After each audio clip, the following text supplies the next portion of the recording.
espacial. Entonces, para esto vamos a tener 4 magníficos panelistas que van a estar moderados por la licenciada Sofía Huerta, por lo que les hacemos un atento súplica de que lleguen a sus lugares. Y bueno, agradecemos la gentileza de los panelistas, el doctor Saúl Santillán, del doctor Eric Huesca, el maestro Sergio Viñals y el doctor Raúl Alba, quienes gentilmente accedieron a participar en este panel. Muy bien, pues ya sin más preámbulo, le cederé la palabra a nuestra moderadora, la licenciada Sofía Huerta. Adelante, por favor.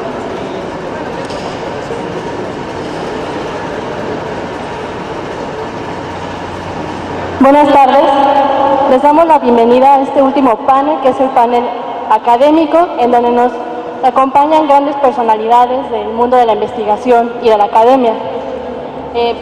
Soy Sofía Huerta, internacionalista por la UNAM, y tendremos el honor de escuchar una parte de la amplia experiencia de estas personas sobre las vertientes de materia espacial, sobre la investigación básica y aplicada. Nos darán su punto de vista sobre la interrelación de estos dos grandes aspectos. Y con nosotros está el doctor Raúl Alba, el doctor Sergio Viñals, el doctor Eric Huesca y el doctor Saúl Santillán, que es por quien comenzaremos. El doctor Saúl Santillán, es doctor en Ingeniería de Diseño por la Universidad de Loughborough, en Inglaterra. Ha dirigido tesis de licenciatura en el área de diseño mecánico, así como proyectos de investigación y desarrollo tecnológico. Es miembro de la Sociedad de Exalumnos de la Facultad de Ingeniería de la UNAM, de la American Society of Mechanical Engineers, de la Asociación de Ingenieros Universitarios Mecánicos Electricistas, así como uno de los miembros fundadores de la Sociedad Mexicana de Ingenieros Mecánicos. Actualmente es el jefe del Centro de Alta Tecnología de la Facultad de Ingeniería de la UNAM y también es coordinador de la Red Temática de Ciencia y Tecnología Espacial de CONACYT.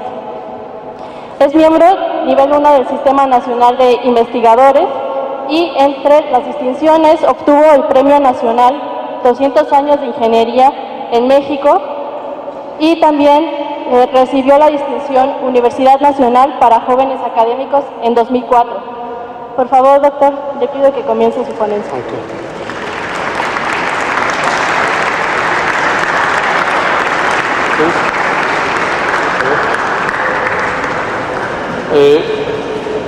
Buenas tardes, vamos a presentarles algo de la actividad que se está realizando en la UNAM con referencia a las cuestiones espaciales. Traigo un par de presentaciones muy cortas. La primera, sí, la envió la doctora Blanca Mendoza.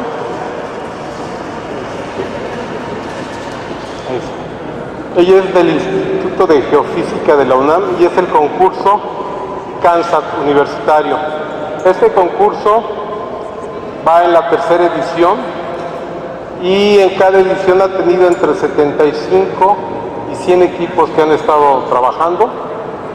Ha sido bastante exitoso en cuanto a atraer la atención, en cuanto a formar jóvenes que estén interesados en ir entrando gradualmente hacia el área espacial. CANSAT no es un satélite todavía, pero sin embargo es un dispositivo del tamaño de una lata de soda, en el cual se debe de integrar al menos la función para poder transmitir señales y otra función que se va definiendo en cada uno de los concursos. En este caso se trabajó junto con la Agencia Espacial, se ha desarrollado un kit para que sea de bajo costo y los muchachos puedan todos desarrollar en las mismas condiciones el proyecto. Estos son algunas de las muestras de los elementos que se han estado desarrollando con elementos de la red universitaria UNAM. Y sería básicamente la presentación que nos envió la doctora Blanca. Ahora,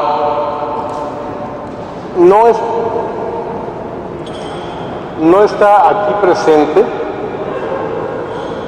pero se debió también haber enviado algo bien importante que se está desarrollando en el Campus Morelia. En el Campus Morelia se están estableciendo una serie de observatorios para clima espacial y hay uno de ellos también es un laboratorio nacional y es para observación del clima espacial, sobre todo en fenómenos de la ionosfera. Sí, esto fue presentado la semana pasada, que fue la red de ciencia y tecnología, la reunión de la red de ciencia y tecnología del espacio, y también depende del Instituto de Geofísica de la UNAM. Para mí es difícil ahorita intentar resumir en unos cuantos minutos lo que está haciendo la UNAM referente al espacio, porque tenemos varios grupos. Uno de ellos que es muy activo es el de ciencias nucleares, donde está el doctor Gustavo Medina Tanco. Están trabajando con el proyecto GEMEUSO, que es un telescopio para captar partículas de alta energía en la entrada a la atmósfera. Está también el trabajo que hace el grupo de astronomía, que también es muy reconocido a nivel internacionalmente. Y hay otros grupos como son los de ciencias, el del Centro de Geociencias, el de Ciencias de la Tierra y también el de Ciencias del Mar, que están trabajando en diferentes aspectos relacionados con la percepción remota y su aplicación a los diferentes ambientes. Vamos a pasar ahora a lo que es la siguiente presentación.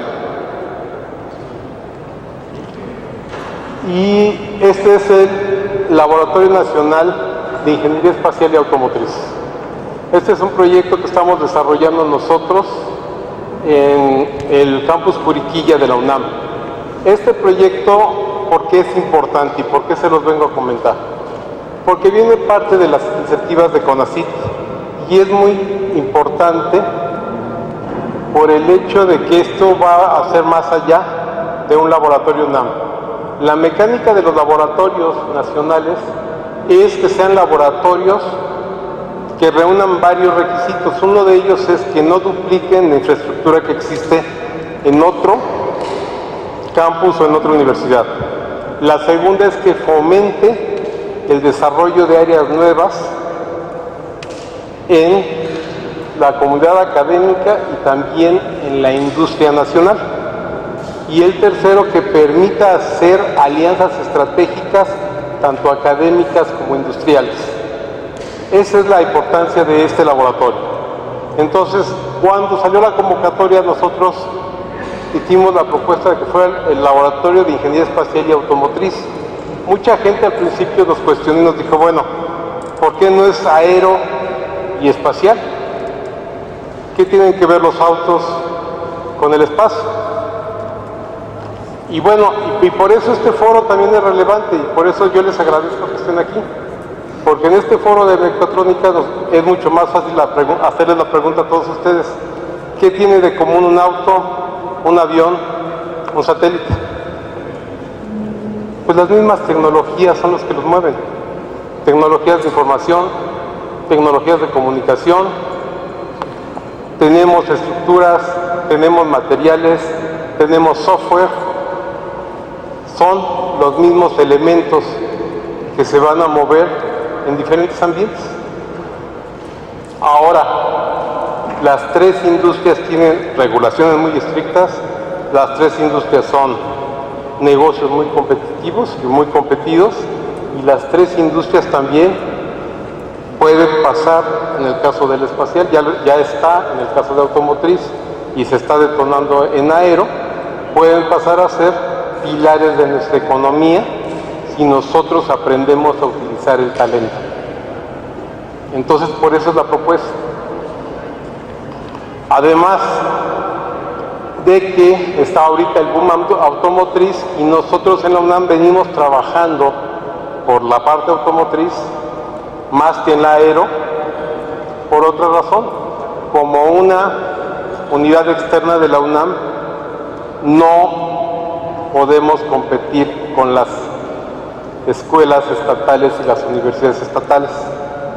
Hace rato se comentó que la UNAC es la Universidad Aeronáutica del Estado de Querétaro. Pues no podemos llegar y competir directamente con la UNAC, que tiene recursos estatales, y nosotros con recursos federales. Es una competencia desleal. Y por otro lado, tenemos el reto de ¿qué? De complementar o proponer las nuevas áreas de desarrollo.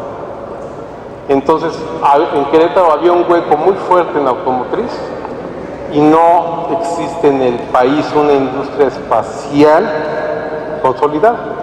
Todo ahorita está incipiente. Entonces, viene muy bien el laboratorio. Vamos a seguir porque si no es mucho rollo, poca acción. Esta es la vista arquitectónica. Estamos localizados en Juriquilla. Son 4 disciplinas las que estamos desarrollando: ingeniería de diseño, plásticos, ingeniería automotriz, ingeniería espacial. Esta es la vista de la nave cuando se estaba terminando, de los laboratorios. Tenemos un mezanín donde están los que llamamos laboratorios ligeros. En la parte de abajo están los laboratorios pesados. Y vamos a ir viendo un poco más adelante cómo se ha ido equipando. Es el primer de un conjunto que va a ser de 4 edificios. El proyecto inicial, la fase 1, contempla 2 edificios y viene una segunda fase en la que habrá otros 2. Pero este es el primero y como dice la fábula de la lechera, pues tenemos que vender la leche antes de pensar en los pollitos y el puerquito y lo que sigue. Entonces vamos a empezar a trabajar. El laboratorio de tecnología espacial, y esta lámina se las paso siempre, porque esta lámina la presentamos nosotros en los foros de la formación de la Agencia Espacial. Y fue cuando propusimos que hubiera un laboratorio que ayudara a juntar los esfuerzos de academia, de industria y de investigación. ¿Por qué? Porque todos, y discúlpenme la expresión, nos ponemos muy sabrosos a decir, vamos a hacer un satélite. ¿Dónde lo vamos a hacer? ¿Cómo lo vamos a probar? ¿A dónde lo podemos certificar? ¿Cómo podemos saber que este va a funcionar? Entonces, muchas instituciones hemos estado trabajando y nosotros nos dimos cuenta de que un laboratorio así nos va a ayudar, pero tenemos que cambiar nosotros también la mentalidad. Y como les dije, para esto, el laboratorio surgió con esta visión: hacer esfuerzos integrales, evitar duplicidad, proyectos conjuntos con otras instituciones, pruebas en condiciones controladas, alto nivel de especialización y buscar certificaciones y acreditaciones. Esta lámina, les repito, viene desde hace 4 o 5 años, cuando se hicieron los foros para formar la Agencia Espacial. Y la alianza primera que hicimos fue con el Instituto de Ciencias Nucleares. ¿Por qué? Porque ellos ya traían el proyecto GEMEUSO, que es un telescopio de materializarse va a ser casi 1,5 toneladas. Hay 11 países metidos en ellos. El líder científico es Gustavo Medina Tanco, que trabaja en la UNAM en ciencias nucleares, y tienen que desarrollar todos los prototipos de los sensores, todo el housekeeping, y trabajar con lo que es los colaboradores rusos, y se va a montar en la parte japonesa de la estación espacial. Entonces, los dos andábamos buscando lo mismo. Las alianzas que se hicieron fueron con el CICESE, la Autónoma de Nuevo León, en Puebla es el INAOE, el CINVESTAP, Ciencias Nucleares, esto ya se fue solo, ya. Y Ciencias Nucleares de la UNAM. Ahora, ¿por qué estas instituciones? Porque son las instituciones que están dentro de los clústeres económicos del país. También tenemos alianzas internacionales con el MIT, con el Instituto Aeronáutico de Moscú, con Notre Dame, Stanford, y aquí están las instituciones que conforman el clúster inicial. Este clúster inicial viene también de la colaboración que se hizo de la Red de Ciencia y Tecnología Espacial. Y ahí una de las cosas que aprendimos, sobre todo a mí me tocó aprender con ellos, es de que estos laboratorios que se están integrando y que se están mencionando aquí,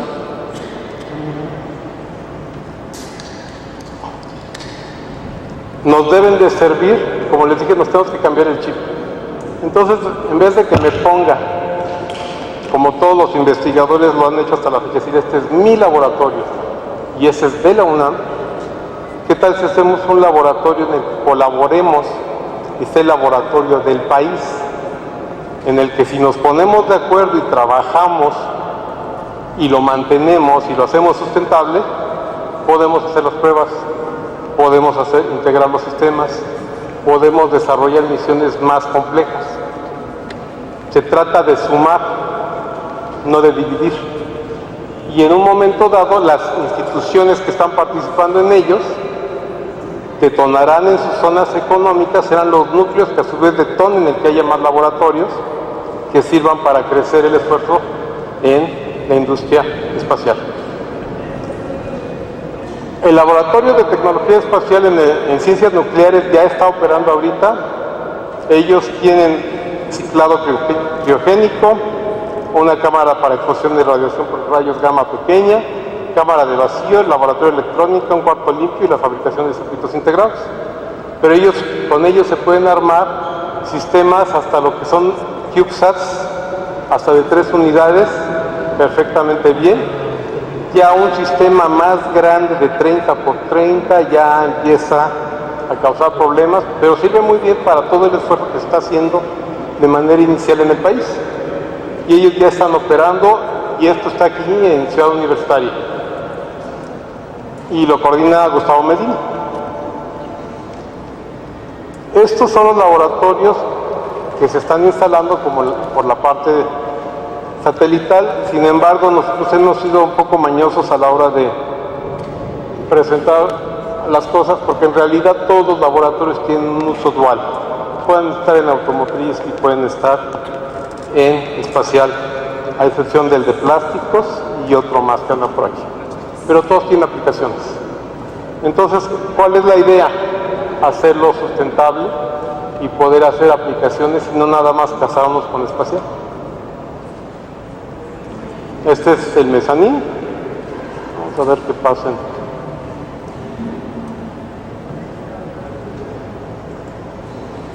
Las áreas que se están ocupando.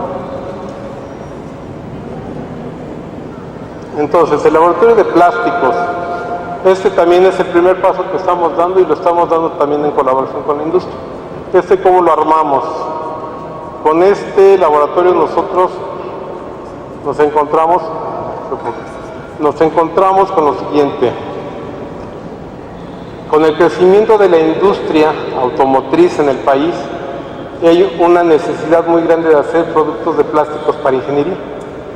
¿Cuál es el problema que existe hoy en día? Que llega muy padre el molde, llega la materia prima, se monta, se hace la inyección con los técnicos y si hay fallas, ¿qué pasa?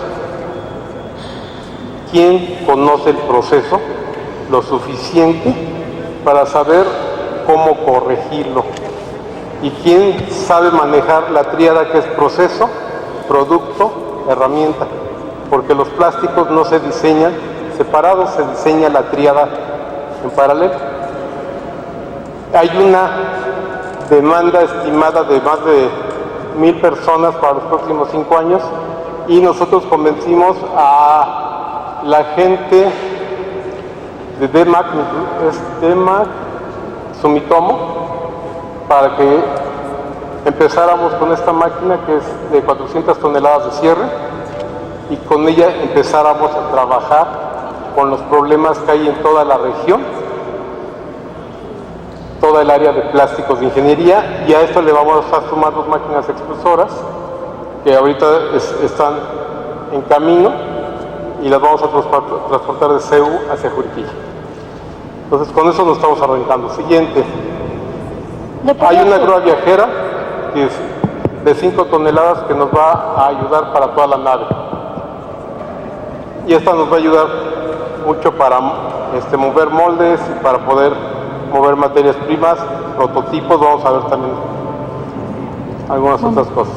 El laboratorio de CAD, que es fundamental. En este estamos teniendo esta suite de software. Sabemos que la mayoría de ustedes los conoce y los maneja. Entonces lo que estamos buscando es tener la capacidad de hacer análisis mecánico, la capacidad de hacer análisis de fluidos y también la capacidad de hacer análisis electromagnético. Doctor, ¿le puedo pedir que concluya, por favor? Mándeme. ¿Le puedo pedir que concluya, por favor? Ok. Entonces, vamos a pasar rápido por los sistemas automotrices. Tenemos también el laboratorio para hacer circuitos multicapa, el de infotainment y radiofrecuencia, el de seguridad activa, y todos estos también se pueden aplicar para espacial, el de software y hardware in the loop, esa cosa, el de vibraciones, donde también adquirimos equipo para poder hacer vibraciones sin contacto,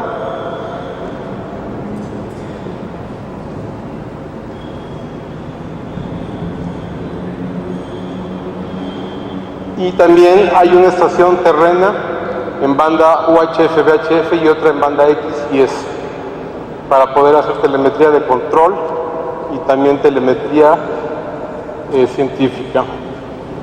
Ahí están los equipos ya instalados.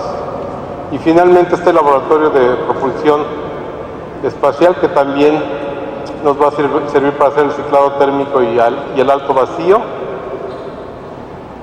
Y el de integración de sistemas espaciales, donde básicamente tenemos un cuarto limpio y una máquina para hacer los controles de apuntamiento y actitud. Y finalmente la cámara de compatibilidad electromagnética, que nos va a permitir también hacer pruebas para los circuitos que se estén desarrollando y se vayan a integrar en los satélites. Entonces esto ya es la fotografía del staff y sería lo que tendríamos que decir. Muchas gracias. Muchas gracias, doctor. En este sentido, cabría reflexionar sobre cómo le vamos a hacer para cambiarnos el chip, porque es un cambio cultural muy grande y tenemos que romper el paradigma educativo con un nuevo modelo. En este sentido, la propuesta del programa del laboratorio automotriz nos brinda las herramientas necesarias porque podemos fortalecer el proceso de aprendizaje mediante ejes de acción que antes no se pensaban. Bueno, en este sentido, me voy a permitir presentarles al doctor Eric Huesca, quien es doctor en inteligencia artificial por la Universidad de California en Berkeley. Y en los últimos 27 años se involucró en diversos proyectos de innovación, entre ellos la introducción y consolidación del Internet en México, la fundación de la primera maestría de computación, las redes de datos de varias telefonías y un sistema multimedia para informes de gobiernos estatales. Actualmente es presidente de la Fundación para el Conocimiento y la Cultura Digital. Trabaja en redes sociales, aprendizaje colaborativo y el uso de tecnologías verdes para la reducción de la huella de carbono. Por favor, le pido que desahogue su ponencia y antes de proseguir, les recuerdo que cada ponente tiene 12 minutos. Muchas gracias. Vamos a ver, buenas tardes. La propuesta que traigo es analizar primero las cosas de forma diferente. ¿Hacia dónde apunto? ¿Hacia allá? ¿Ya está? ¿No cambia? Bueno, ¿cómo está hoy el panorama de la educación en México de ingeniería espacial? No de ingenierías mecánicas, no de ingenierías automotrices, no de ingenierías aeroespaciales, de la ingeniería espacial. Alrededor del mundo, las 10 universidades top que enseñan ingeniería espacial, y soy muy enfático en ingeniería espacial, tienen una mezcla curricular entre biología, ciencias sociales, materiales, estructuras, fluidos, pero sobre todo tienen un gran foco en el trabajo en equipo. Me permití para esta plática hacer un análisis curricular de las hoy 11 instituciones que están en nuestro país. Perdón, esto está muy sensible o yo estoy muy tarado. Más lo segundo que lo primero. Lo importante de esto, aparte de la tradicional licenciatura en aeronáutica de la casa de estudios que hoy nos alberga, que es el Instituto Politécnico Nacional, y en la cual se le ha querido montar también una formación de espacio, pero era una licenciatura en aeronáutica para construir aviones. Y aunque el doctor decía que, y ahí vamos a empezar la polémica, que todo tienen cosas en común, bueno, si hablamos de tecnologías de información, hoy en día todo tiene en común eso. No podemos tan factorizar así las cosas. Justamente hay que empezar a crear como realmente una diferencia en lo que está. Hoy en día puedo afirmar seca y duramente que todas las licenciaturas que hay en aeroespacial son licenciaturas dedicadas a la maquila, no a la investigación y mucho menos a investigación y desarrollo. Para muestra vamos a ver planes de estudio. Lo primero es que hay que distinguir entre espacial y aeronáutico. Sí son dos mundos, aparentemente están en el aire los dos, todos andamos en el aire muchas veces, pero son dos mundos totalmente diferentes,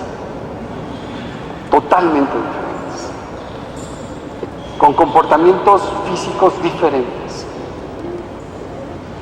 Y eso hay que tenerlo muy claro, porque los profesionales que tenemos que formar tienen que ser diferentes a esto. Vamos a ver 4 licenciaturas de las 11. En azul, ustedes van a encontrar remarcado materias que ustedes me pueden decir si vale la pena que estén dentro del ámbito curricular de un ingeniero espacial. Pregunto. Veanlas. 2. Estamos hablando de ingenieros espaciales, ¿no? Porque ese es el término que está ahí en la licenciatura registrada. ¿Y qué es lo que vemos? En rosita o naranjita vemos materias aeroespaciales. Como que metemos toda la bolsa porque tenemos un problema del huevo y la gallina. ¿Dónde están los profesionales espaciales que van a formar gente espacial? Hoy nuestros profesionales, la mayoría de nuestros doctores en ingeniería, son ingenieros mecánicos, ingenieros aeronáuticos, pero no hemos hecho una roncha de profesionales espaciales. Entonces queremos enseñar a gente ingeniería espacial con estructuras de un ingeniero mecánico, como pueden ver la tercera licenciatura que está ahí, en donde si ustedes ven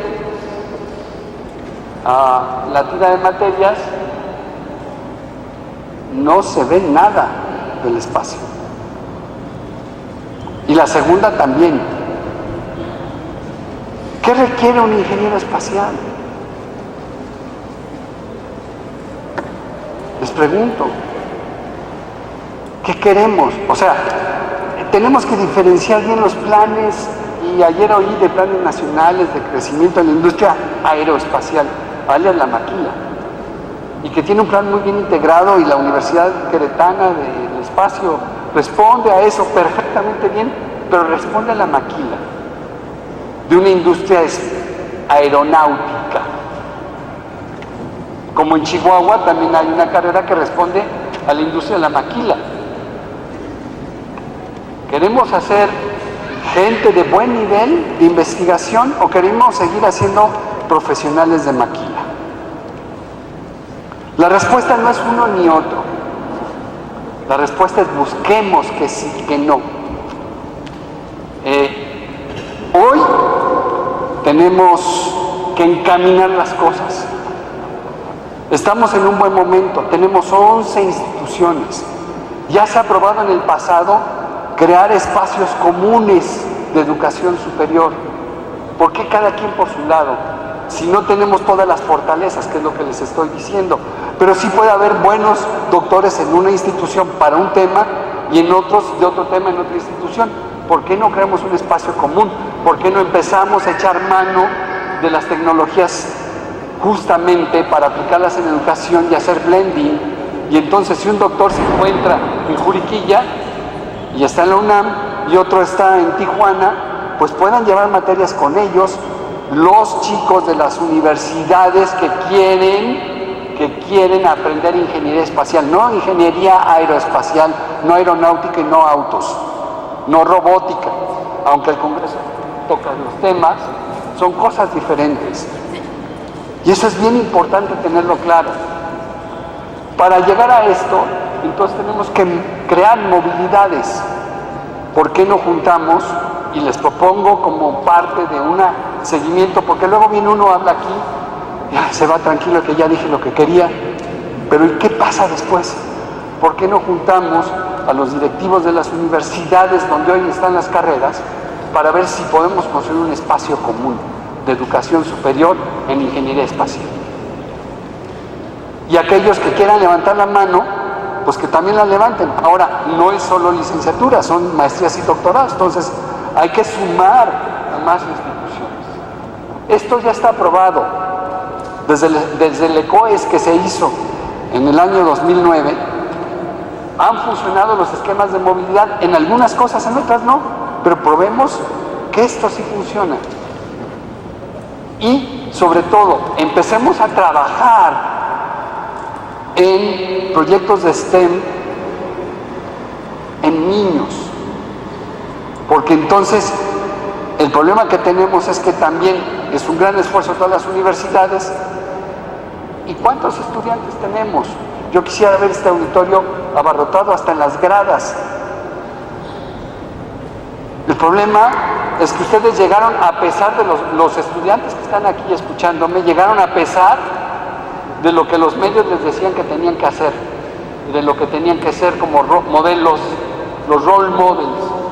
Ese es el otro problema de la educación hoy en México. ¿Cuál es el role model a seguir?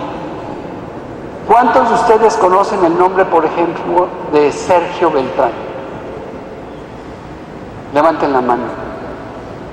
¿Saben qué hizo Sergio Beltrán? Hay dos. ¿Saben lo que hizo? Párense aquí al micrófono, rapidito, no sean flojos. Párense acá. ¿Qué hizo?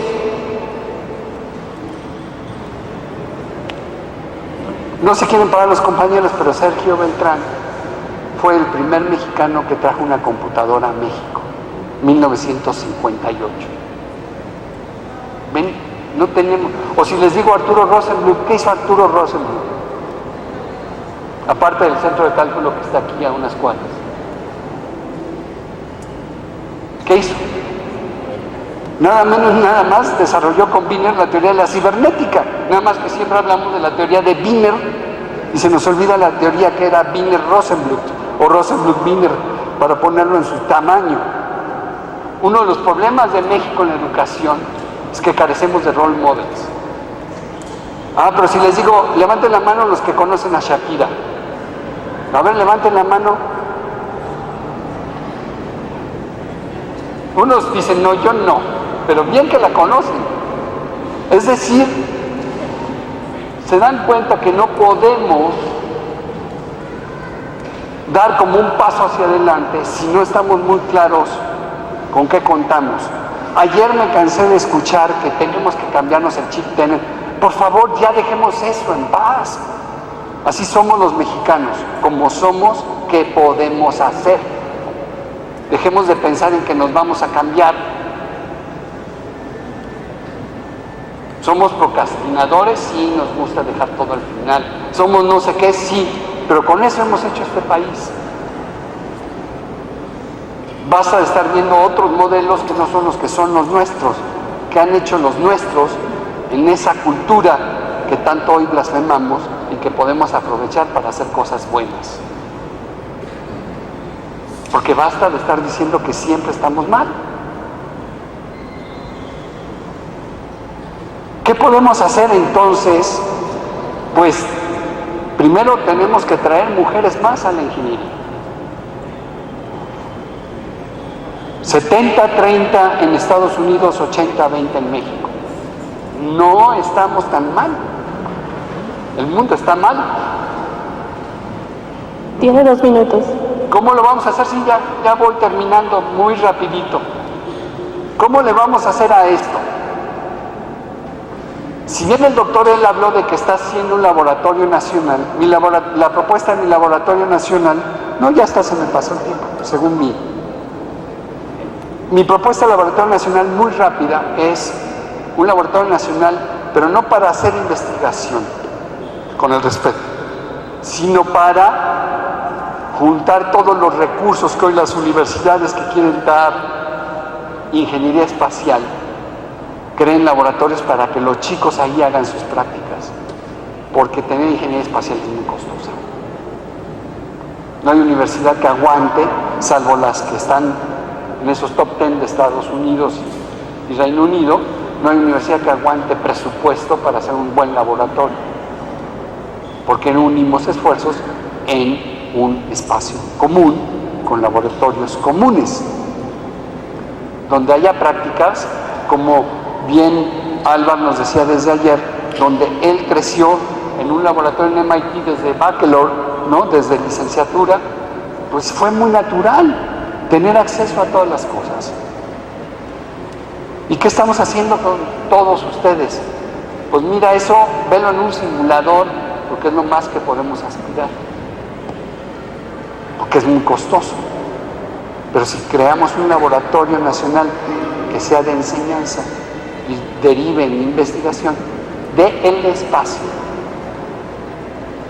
no de la automotriz y no de los aviones y no de las tecnologías para la información, para eso está en la ANIA, para eso están otras cosas.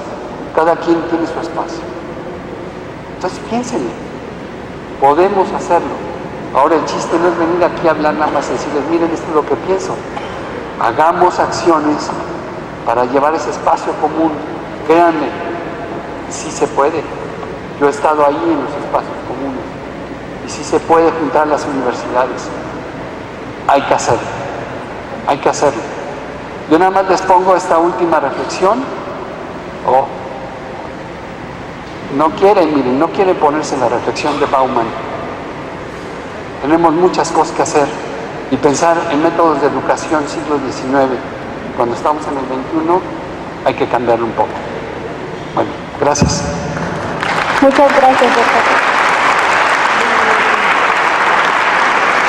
Es una ponencia muy interesante, pero muy polémica a la vez, porque el decir que no tenemos que cambiarnos el chip quiere decir que entonces no vamos a cambiar ciertos aspectos culturales que nos impiden avanzar.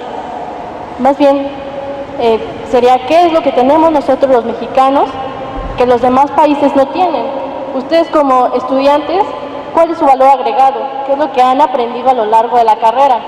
Ahora, por otra parte, usted menciona que algunas materias no deberían de figurar en el mapa curricular de estos planes de estudio. Entonces, desde su punto de vista, tienen que ser materias específicamente relacionadas con la cuestión espacial. ¿Por qué no anexar otras materias que sean historia, filosofía de la ciencia, hasta incluso psicología? Pero de eso ya nos va a contar. Están ahí. Ah. Bueno, ahora tengo el gusto de presentarles a una gran eminencia en el mundo de la academia que no necesita presentación, que es el maestro en ciencias, Sergio Viñales Padilla. ¿Quién es? Maestro en Ciencias en Ingeniería Eléctrica por el Centro de Investigación y Estudios Avanzados del Instituto Politécnico Nacional. Y se ha desempeñado como director del ESIME, como director general del Instituto Politécnico Nacional, director general de Institutos Tecnológicos de la Secretaría de Educación Pública, de la Biblioteca Nacional de Ciencia y Tecnología del Instituto Politécnico Nacional, y director del Centro de Difusión de Ciencia y Tecnología. Ha ocupado cargos muy importantes dentro de la administración pública y actualmente es presidente de la Sociedad Mexicana de Ciencia y Tecnología Aeroespacial. Por favor, le voy a pedir que comience su ponencia.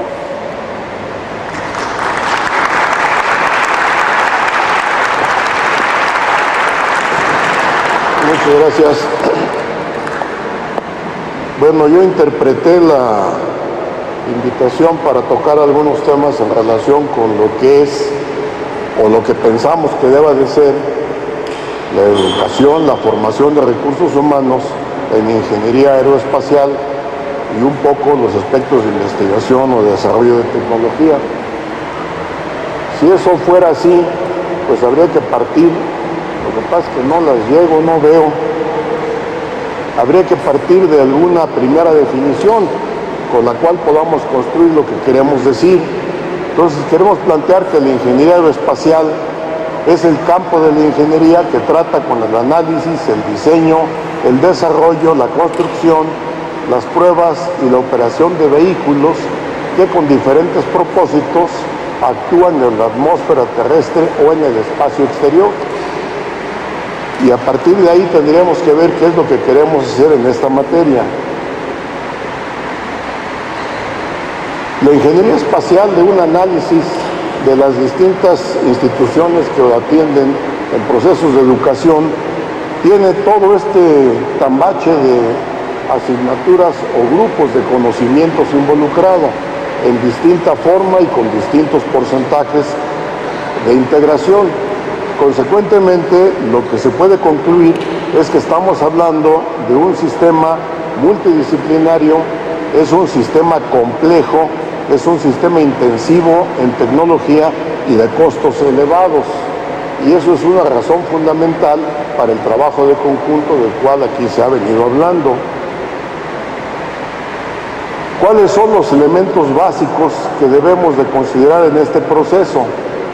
Bueno, en este cuadro, que obviamente no alcanzan a ver, está esquematizado cuáles son los componentes esenciales dentro del esquema de la ingeniería espacial.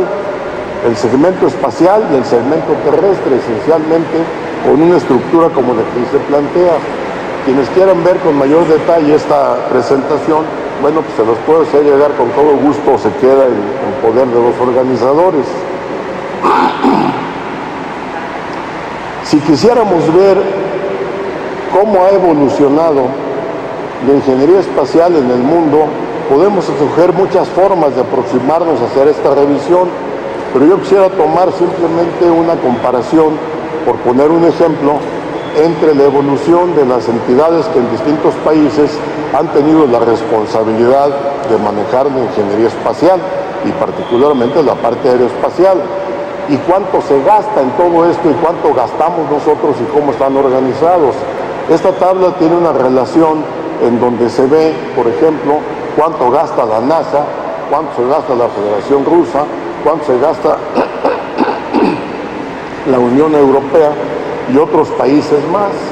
Además de los costos o de los gastos que implica su estructura de presupuesto, la última columna tiene datos que tienen que ver con cuánto es la aportación del Producto Interno Bruto per cápita dirigido a la parte de educación o de investigación en materia aeroespacial.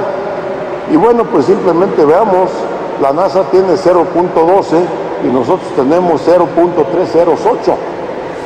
Y estamos hablando de los dos extremos y todo lo que queda en medio. Eso automáticamente nos lleva a pensar que necesitamos hacer una revisión y determinar algún esfuerzo o alguna política que nos permita tener mejores esquemas de comportamiento. Si quisiéramos ver la estructura, ya mi colega mencionó una serie de cuestiones en relación con cómo está integrado.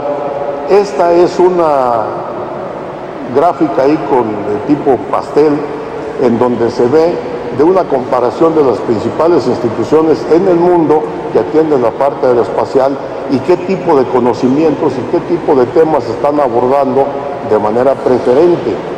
La tabla de acá habla de lo que tiene que ver con la parte dirigida a investigación básica y la parte que está dirigida específicamente al desarrollo industrial en gris, que se ve que es muy corta.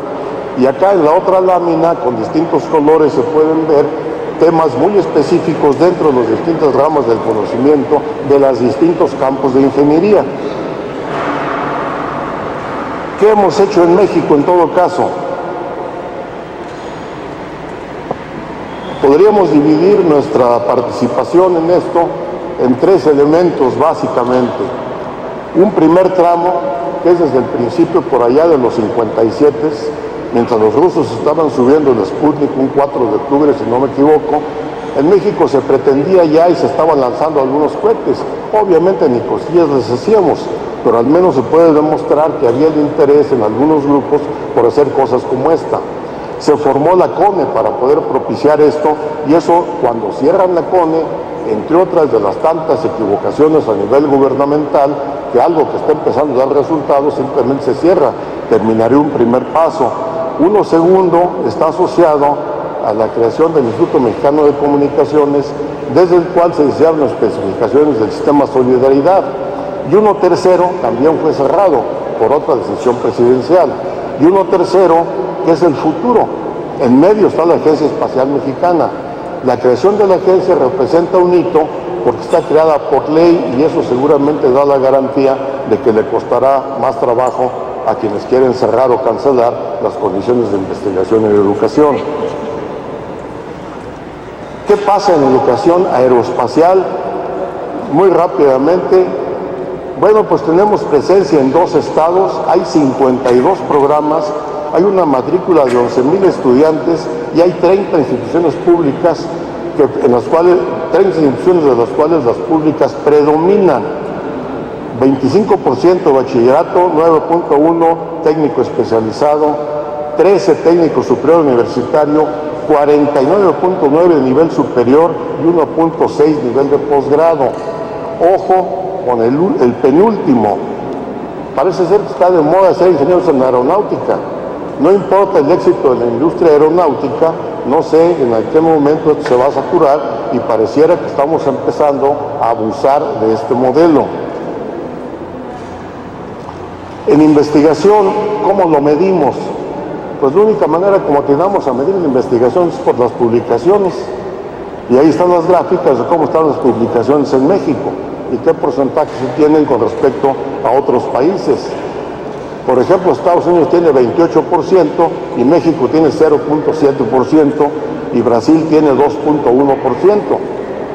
Eso es cómo nos miden, porque necesariamente quieren medir la investigación en función de cuántos artículos se publicaron y poco toman en cuenta cuántas tasas se hicieron, si lo que fuésemos es ingenieros en hacer tasas. En otras palabras, la tecnología no parece que tenga un peso razonable en los sistemas de evaluación de lo que los productos de investigación tienen que tomar.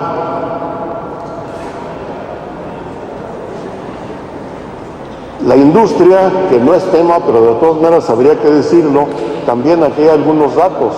La industria esencialmente es aeronáutica. Es una cuestión muy importante señalar. Hablamos de ingeniería aeroespacial, hablamos de industria aeroespacial. En México, esencialmente, el aeroespacio es aeronáutico en términos industriales. Es una industria que ha tenido un éxito sensacional porque en un término de 10 años han logrado todo lo que aquí se dice, en creación de 40 y tantos mil empleos, en tener un esquema de exportaciones sumamente importante, pero insisto, es aeronáutico y prácticamente nada espacial. Está por crearse la industria espacial. Esto debe de ser algo a lo cual hay que prestarle la atención esencial. La evolución de los servicios. ¿Qué es lo que sabemos ser los mexicanos en materia espacial? Sabemos comprar satélites y una vez que nos los traen aprendemos a operarlos y los operamos bien. Eso sí lo podemos hacer, pero no hacemos nada más, todo lo compramos. Es necesario que este tipo de cuestiones y las instituciones que a esto se dediquen lo tomen en cuenta para cambiar en la medida de lo posible, en términos razonables y con criterios también lógicos, qué es lo que se puede hacer en este sentido. Aquí está la historia de los sistemas satelitales desde el Morelos, bueno, estaba, ya se perdió. El diagnóstico que yo me atrevería a sacar México se incorpora tarde a las clases espaciales. Segundo, se reconoce que la actividad espacial es un área estratégica con potencial para dinamizar la economía de los países. Pero déjenme agregar, de los países que la venden, no necesariamente de los países que la compramos. O nos empezamos a meter en hacer un poco de tecnología o en incorporar un poco de criterios y de productos mexicanos en la tecnología, o bueno, pues no vamos a dar ningún paso más allá que seguir condenados a seguir comprando, como todos lo hemos hecho, la mayor parte de las cuestiones que en esta materia tienen que ver. El Estado debe de adoptar acciones para crear una infraestructura y las condiciones que favorezcan el desarrollo de una capacidad científica, tecnológica, industrial de la nación.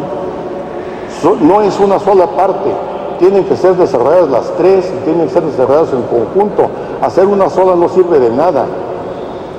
Me quiero poner a pensar qué pasa si nos dieran mucho dinero para hacer lo que aquí se dijo, vamos a sacar una carrera de energía espacial.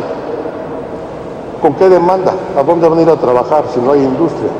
Sí, hay cosas que tienen que ser hechas desde un punto de vista de planeación y en términos de una política nacional. Se dispone de condiciones favorables, por supuesto, algo se ha hecho y es importante lo que se ha hecho. Primero, existe una política espacial, cosa que no existe en otros sectores. Aquí se creó una política espacial antes de crear la Agencia Espacial Mexicana. Y esa política espacial determina qué, a dónde y cómo debemos de ir. Segundo, existe la Agencia Espacial, que es la responsable de coordinar las acciones que podamos hacer instituciones educativas y centros de investigación. Eso es otra fortaleza que tenemos, y aun cuando tenemos todavía cuestiones que resolver, como el que acá hay una participación razonablemente equitativa de las partes y un trabajo de conjunto, es una fortaleza que debemos de utilizar. Tercero, existe interés y acciones concretas de instituciones académicas para el cultivo y el desarrollo del campo aeroespacial y se dispone de una dotación de capital humano importante. Es cierto, prácticamente ninguno tiene colgado en su casa o donde cuelgue sus títulos algo que diga espacial, pero hay más de 130 gentes que se dedican a hacer trabajo en materia espacial, que están dispersas en instituciones académicas en toda la República. Esas 130 gentes son miembros de la Sociedad Mexicana de Ciencia y Tecnología Espacial. Esa gente está dispuesta, disponible, interesada y deseando ser llamada a integrarse a trabajar en estos temas. ¿Qué podríamos pensar en términos de unas recomendaciones o de unas propuestas? Bueno, pues necesitamos en un plazo corto, y por corto entiendo esto, llegar hasta el 2030, desarrollar una capacidad mexicana de respuesta en materia espacial, una capacidad razonablemente aterrizada.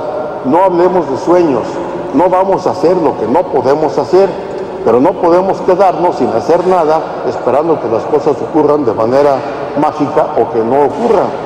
¿Por qué pongo 30 años? Bueno, pues porque lo último que compramos, el sistema MEXAT, tiene una vida útil estimada de los entre 15 y 17 años. Quedémonos con 15 y partamos del 2015. Estamos hablando del 2030. Esos son los sistemas más sofisticados que tenemos. Son gestacionarios, andan a 36,000 kilómetros por allá arriba y pesan 6 toneladas o más.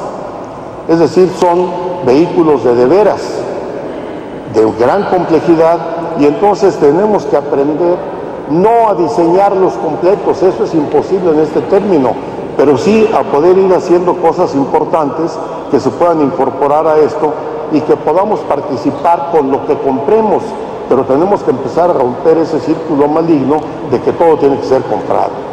¿Cuál es la propuesta? Bueno, primero vamos a hacer gente. Necesitamos empezar por una maestría en ingeniería espacial. Y estoy hablando de cosas que se pueden hacer con lo que tenemos. Después vendría un doctorado en tecnologías de la información y comunicaciones. Más adelante un doctorado en ingeniería y tecnología aeronáutica. Y finalmente un doctorado en ingeniería espacial espaciados más o menos como está en esta gráfica. La intención es que en este lapso de 30 años, en este lapso de 15 años, para llegar al 2030, pudiéramos articular todo este esfuerzo, y ese esfuerzo a su vez tendría que tener liga con el tipo de proyectos que vamos a hacer. Lo eventual o lo deseable sería que al final de todo esto fuésemos capaces de aportar algo de lo que son satélites de comunicaciones geoestacionarios a 30 y tantos mil kilómetros.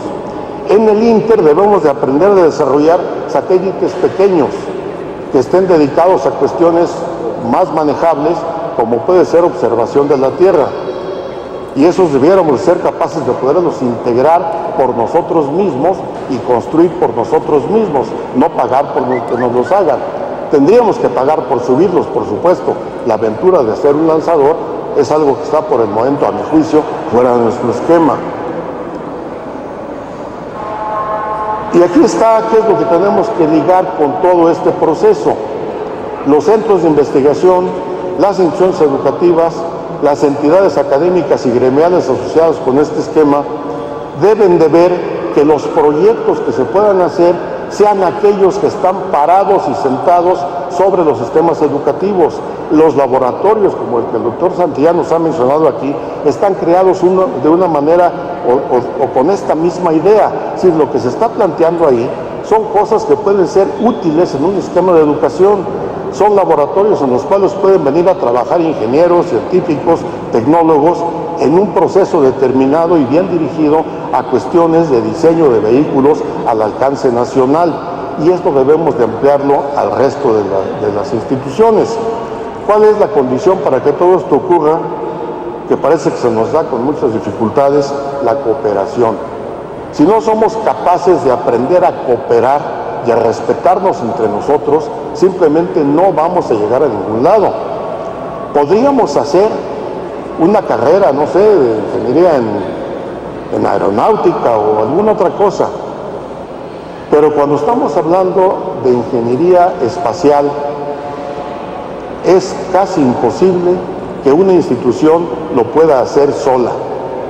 Tiene que ser un esfuerzo compartido, y eso requiere que nuestros jefes me refiero a los institucionales y me refiero a los de coordinación, entiendan, comprendan y acepten la petición que las instituciones y el personal ocupado e interesado en esto les plantea, de que lo tomen en cuenta, de que se coordinen los esfuerzos y que se hagan proyectos realizables. Yo terminaría diciendo que es necesario que adoptemos en conjunto un proyecto, pero un proyecto que tenga tres características. Primero, tiene que ser realizable. Esto quiere decir que lo podamos hacer, tal vez integrar, con las capacidades que en este momento tenemos identificadas. Segundo, tiene que ser útil. No puede ser un proyecto que suene muy bonito, que se venda para 8 columnas, pero que no tenga un resultado final dirigido a las instituciones y a la sociedad y a resolver problemas que en este momento tenemos. Y tercero, tiene que ser colaborativo, tiene que ser dándole su lugar y aceptando la participación y distribuyendo los recursos escasos que dispongan entre todos de manera equitativa y en atención específica a sus capacidades de participación. Termino. Todo esto tiene un plan. La Sociedad Mexicana de Ciencia y Tecnología Aeroespacial ha venido trabajando en un proyecto que todos ustedes conocen, o la mayor parte de ustedes, el proyecto SATES. Este es un proyecto para un satélite, es un microsatélite, que es un elemento chico, estamos hablando a lo mejor de 50 por 50 por 50, o pónganle 70, no importa. Pero existen las condiciones y la capacidad suficiente por parte de la gente en México de poderlo hacer. Lo único que hace falta es que se tome en serio el esfuerzo y que se coordine de tal manera que quienes tienen la sartén por el mango para tomar esas decisiones y apoyarlas, nos den las instrucciones, nos fijen las reglas, pero nos pongan a trabajar alrededor de esto a todos en conjunto. Creo que esa sería mi conclusión con relación a todo esto. procurando quedarme en los términos del tiempo. Muchas gracias, maestro. Sí, de acuerdo con el maestro, nos hace falta una infraestructura adecuada y también una capacidad de respuesta ante cualquier desastre. Pero lo que sí tenemos y que debemos considerarlo como un punto de partida es una política espacial, una agencia que se dedica a coordinar todas las actividades, que a pesar de que es de reciente creación, es el primer paso. También existe capital humano especializado e interés de los estudiantes, pero aquí surge la cuestión de qué tipo de interés tenemos. Ahí existe interés de los estudiantes, pero no de la sociedad civil, y ahí es cuando entra la labor de varios a los que nos dedicamos a la divulgación de la ciencia. Ahora, también usted mencionaba sobre crear un programa que considera la maestría y el doctorado, cuyo fin fuera útil. Lo entiendo como una investigación aplicada. Ahí, ¿en dónde dejaríamos a la investigación básica? Y bueno, también tenemos que atender a las necesidades de nuestra realidad, que nos exige cooperación a nivel nacional, pero también qué pasa con la cooperación a nivel internacional. No estamos en un mundo estático y los demás países demandan movimiento, demandan cosas que puedan ser hechas por mexicanos de buena calidad. Bueno, ahora por último, pero no menos importante, voy a presentar al doctor Raúl Alba, quien es doctor en ciencias en el área de biofísica química por la UAM. También es profesor de tiempo completo en el Departamento de Ciencias de la Salud por la misma universidad. Sus áreas de especialización son la biología experimental, la biofísico-química teórica, el pensamiento crítico, la educación e informática en ciencias, riesgos ambientales, divulgación científica, didáctica y cognición.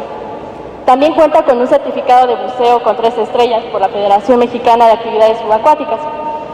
Y obtuvo el premio a la investigación en ciencias biológicas y de la salud por la UAM en 1987. Y también recibió la medalla al mérito universitario por la misma universidad.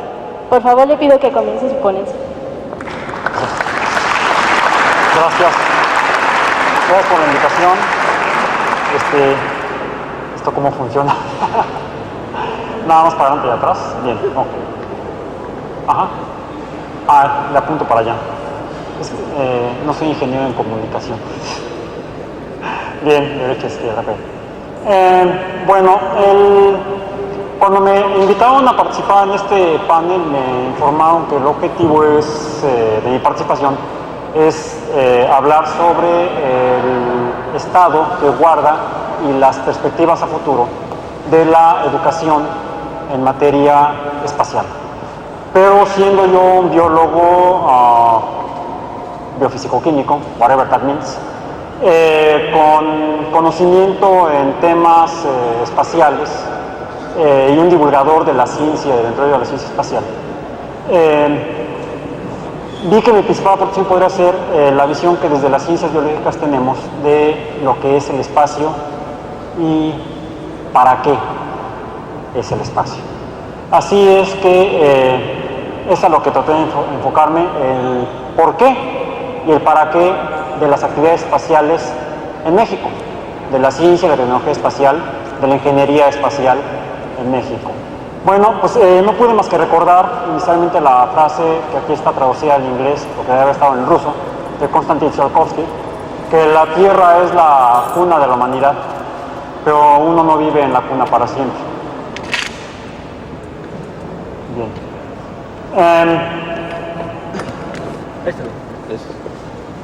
¿Por qué? ¿Por qué el espacio? Ya lo propone Tsiolkovsky. Tenemos que salir de la cuna, tenemos que aprender a caminar y tenemos que salir de la cuna a caminar para ir a algún lado, quizá para sobrevivir. La otra es, ¿para qué? ¿Para qué? Y el para qué está en el contexto de la visión que las sociedades tienen de sí mismas. Y esa es la cultura social, la cultura de las sociedades humanas que está en nosotros desde que aparecimos hace más de 200.000 años como especie biológica, social.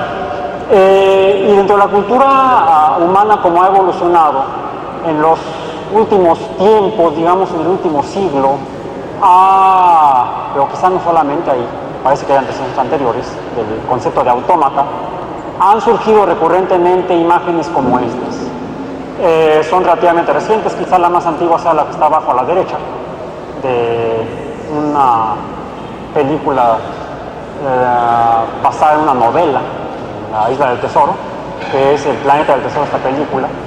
Es una reproducción hecha, no es original pues, de la película, pero es una reproducción de algún cuadro de la película. Y esto, dentro de esto, uno de los personajes, el que está arriba, de hecho es un humano, pero que tiene una prótesis robótica. Y aquí llegamos al primer tema del coloquio que nos ha reunido en estos 2 días en el Politécnico Nacional, la robótica. Los robots han estado en la cultura humana, en la sociedad humana, desde hace un buen tiempo, desde al menos durante el siglo XX, y han continuado recurrentemente formando parte de ella. Así, la imagen que está a la izquierda es una imagen sí, muy reciente, quizá tanto como la del robot de los ojos grandes, nada más que 2 culturas diferentes. El que está arriba a la derecha es de una cultura norteamericana, de la cultura norteamericana, y el que está al lado izquierdo, quizá algunos de los jóvenes lo identifiquen, es un videojuego que luego fue un manga, un anime, una caricatura japonesa, en la que abundan estos personajes. Ese podría ser quizá el para qué. ¿Para qué? Porque los robots han estado en nuestra presencia cultural. Pero ¿para qué más allá?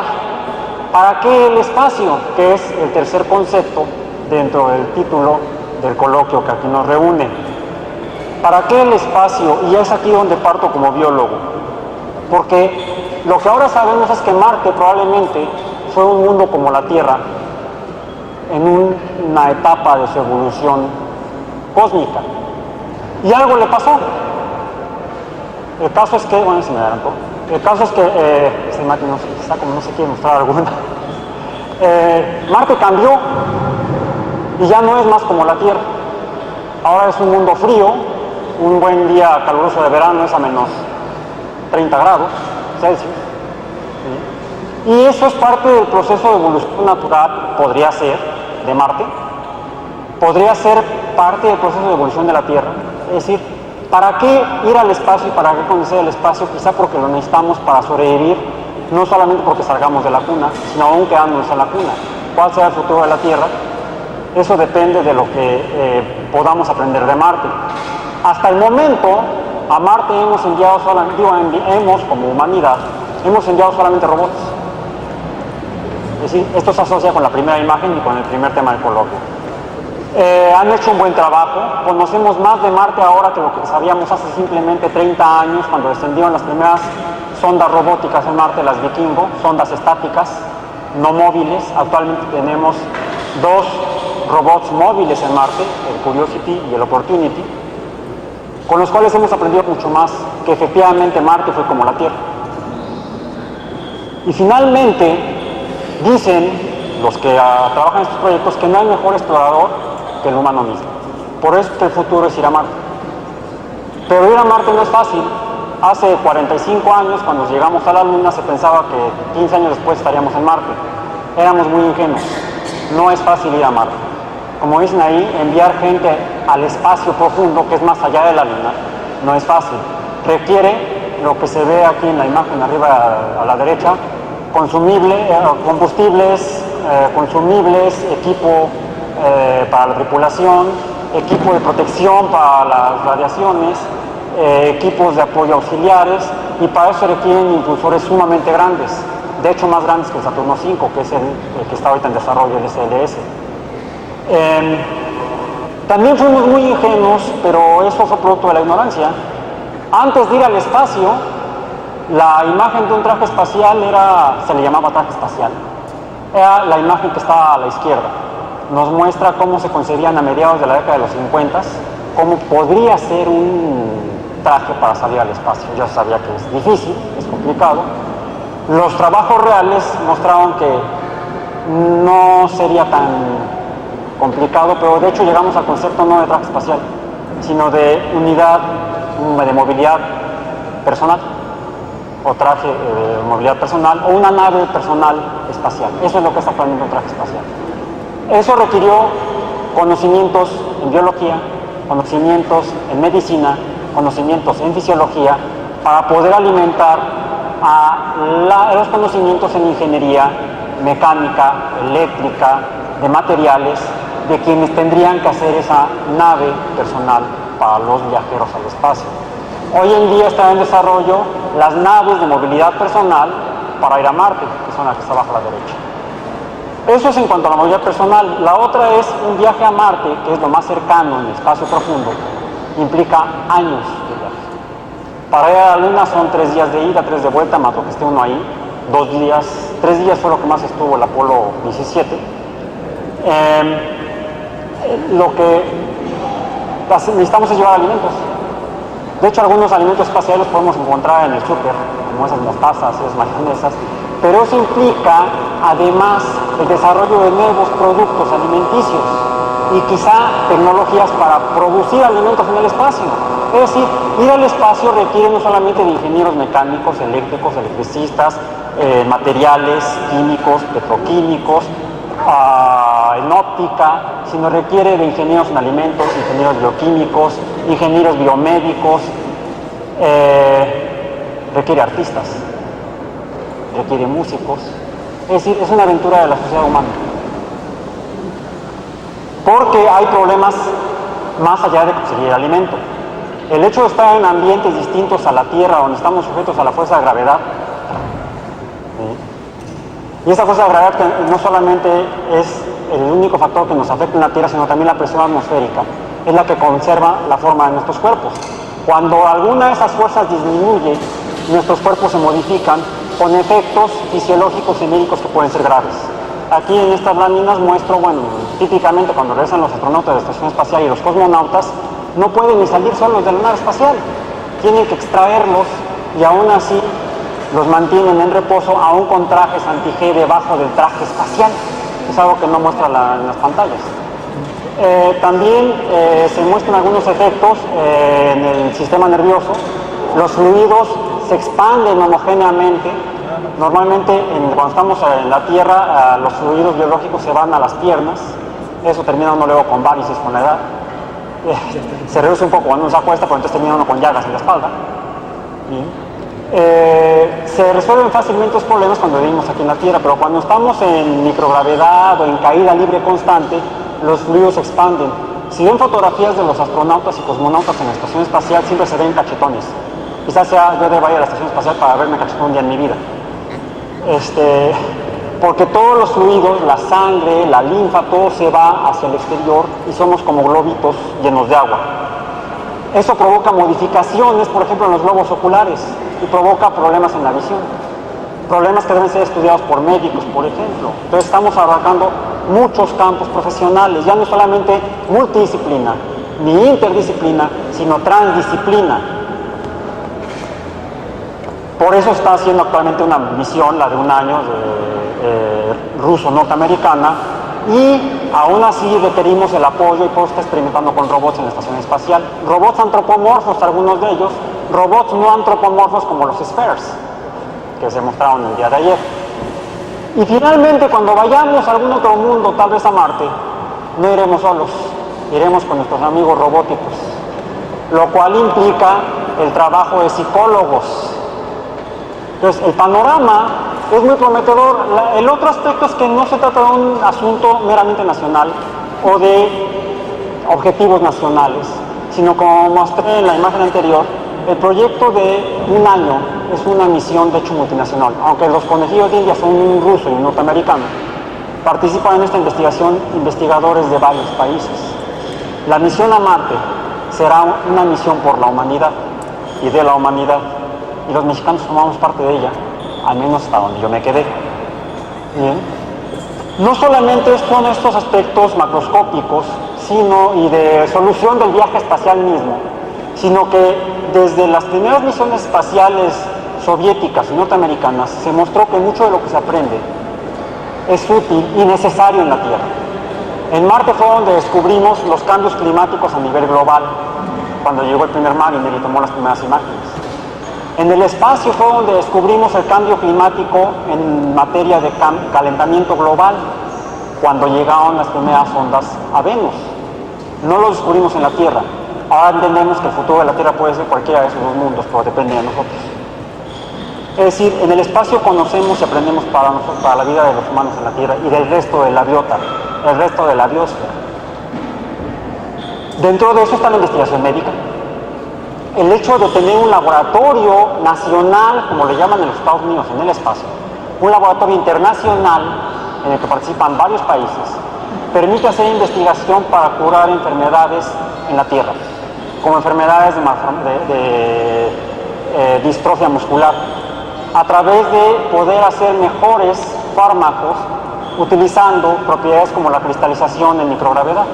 Se obtienen cristales más puros para poder producir medicamentos más eficaces. Tiene 2 minutos. ¿Qué más siga más adelante? Finalmente, el beneficio es en la Tierra, y finalmente el beneficio será para nuestra supervivencia en nuestra cuna, que parece que será la cuna en la que la mayoría de la humanidad tendrá que terminar de crecer. Algunos emigrarán, pero todos somos parte de esa misma humanidad. Los que nos quedemos o se queden, deberemos usar el espacio para poder mantener y sostener la vida en la Tierra, lo cual es fundamental, porque poniendo las palabras de Charles Darwin, y así nos traducimos porque él hablaba en inglés, es que la especie más fuerte no es la que sobrevive, sino la que está mejor capacitada para los cambios en el entorno. Gracias. Muchas gracias, doctor.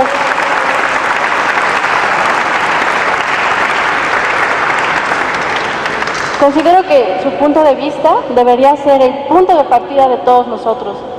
Entendernos y fijar nuestra cosmovisión en qué hacemos aquí, para qué hacemos investigación espacial, qué buscamos con eso. Y bueno, después de haber escuchado los puntos de vista de todos nuestros ponentes, hago un breve resumen que espero los invite a reflexionar y a preguntar. Estamos ante una nueva dinámica en donde evidentemente se está generando una nueva forma de crear conocimiento. Esto significa que incluso ya no estamos en los salones de clases como antes, incluso estamos aprendiendo a distancia. Esto implica que tenemos que desarrollar nueva infraestructura, nuevas plataformas para satisfacer estas necesidades de aprendizaje. Ahora bien, tenemos que entender cuáles son las necesidades y las prioridades de nuestro país para emprender ese proceso según lo que nos está pidiendo nuestro país. Muchos dicen sobre el cambio cultural que tenemos que realizar y otros dicen que lo tenemos que aprovechar. Ese es el reto. Tenemos que saber en qué somos buenos, en qué podemos ganarle a otros países y sobre todo no dejar de sentirnos mexicanos. Y bueno, también retomando una participación del panel educativo, del panel anterior al educativo, sobre por qué las empresas no podrían financiar ciertos proyectos que no estaban dentro de los nichos de mercado. Bueno, ahí nos ponemos a pensar qué es lo que queremos. Si realmente queremos desarrollar nuevas cosas con valor agregado 100% mexicano o con mayor contenido nacional, o simplemente queremos satisfacer las necesidades del mercado internacional. Ahí es donde ustedes tienen la tarea de saber qué es lo que quieren, para qué están estudiando en esta universidad. Muchas gracias.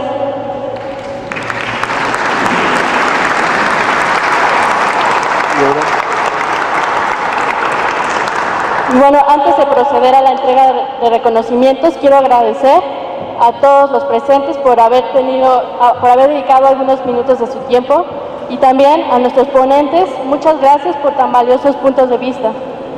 Esperamos que podamos seguir colaborando juntos. Y bueno, procedemos a las preguntas por parte del público.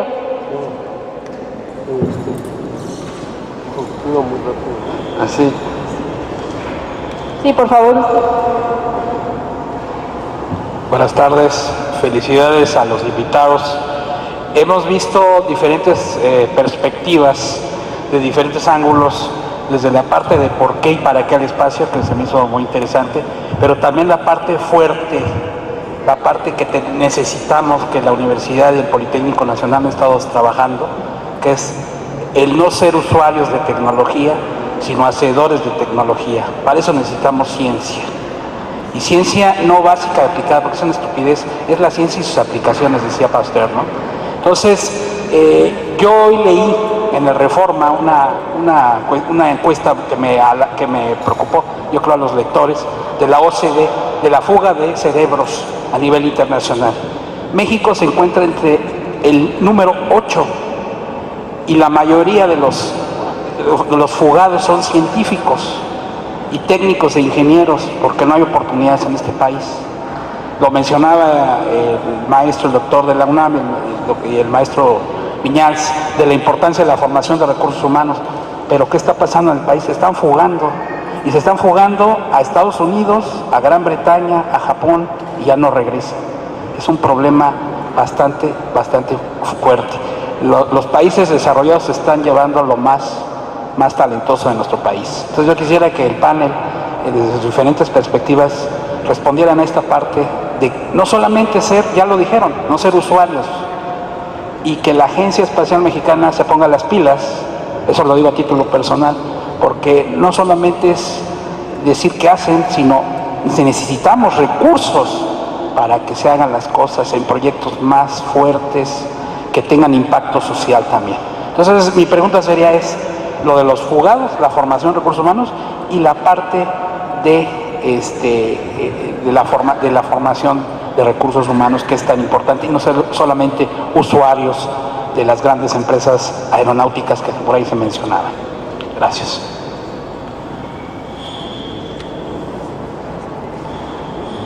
¿Quién quiere responder? A ver,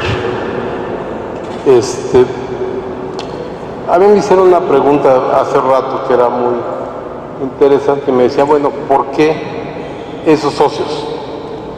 En la presentación, cuando presenté el plan. Y el por qué es muy sencillo. Tenemos un proyecto dentro de la Red de Ciencia y Tecnología y también con la SOMECITA, en el que estamos trabajando en un posgrado conjunto.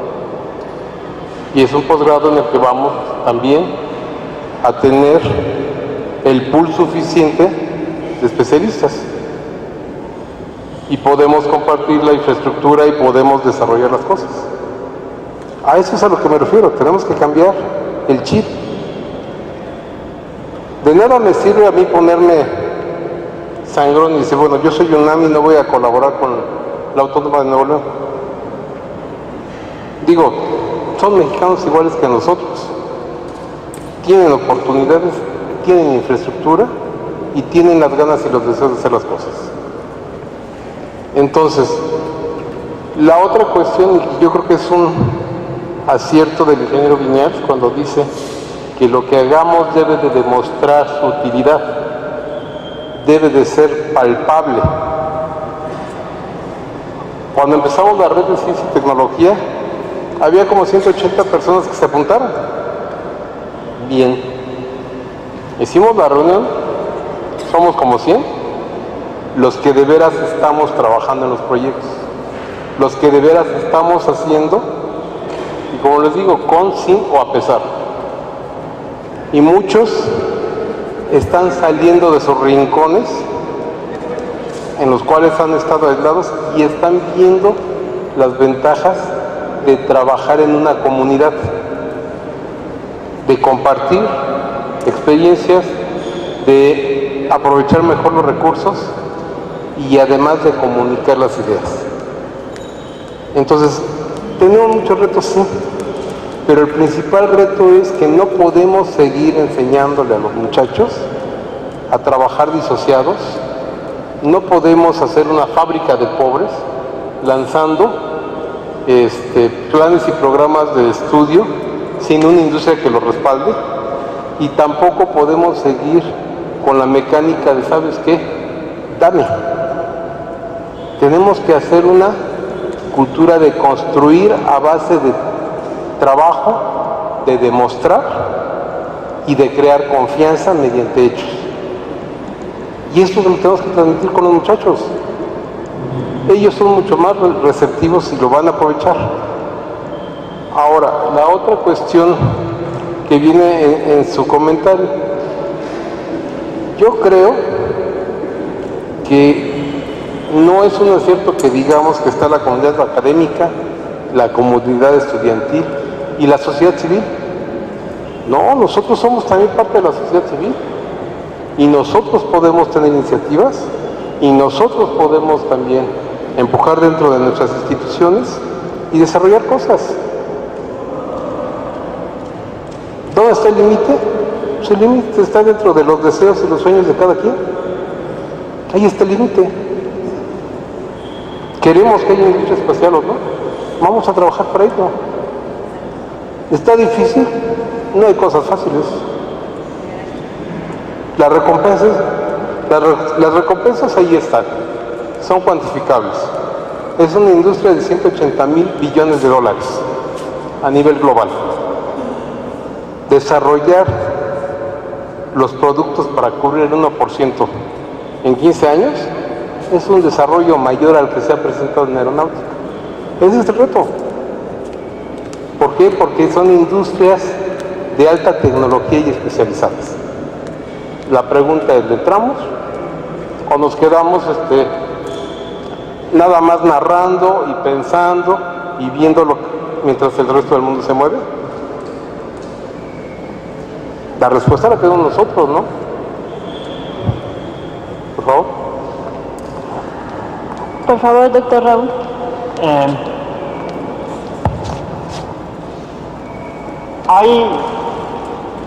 En parte estoy de acuerdo con lo que es Saúl. Nosotros, el límite está en nosotros, pero el límite está en nosotros.